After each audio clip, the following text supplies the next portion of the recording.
বন্ধুরা চলে এলাম রাতের ডিনার নিয়ে। আমাদের অনেক রাত্রেই খাওয়া, তাই ভিডিওটা দিতেও অনেকই রাত্রি হয়ে গেল।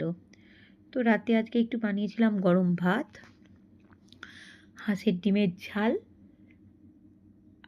আর পটল আলু দিয়ে হাঁসের ডিমের ঝাল। তো এই ভালো করে একটু দেখে নাও, আমি না ডিমটা শুধু আলু দিয়ে বানাই না, আমি ডিমে একটু পটল দিই। যদি ডিমটা ভেজে বানাই তাহলে পটলটা লম্বা লম্বা করে কাটি, আলুটাও লম্বা লম্বা করে কাটি। আর যদি ডিমটা গোটা সেদ্ধ করে বানাই তাহলে পটলটাও ডুমো ডুমো কাটি, আলুটাও ডুমো ডুমো কাটি।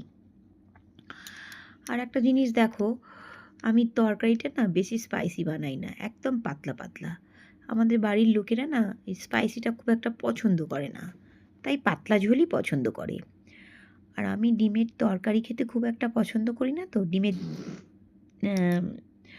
ডিম ভাজাটাই বেশি প্রেফার করি, তাই ডিম ভাজা দিয়েই ভাত খাচ্ছি। ডিম ভাজা তরকারি নিয়ে নেব। এই ছিল আমার রাতের ডিনার।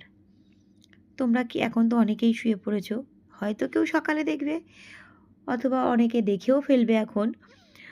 তবে ডিনারটা কেমন হলো আর তোমাদের ডিনারটাও আমার সাথে প্লিজ শেয়ার করো। টাটা, আসছি কাল কোনো নতুন ভিডিও নিয়ে।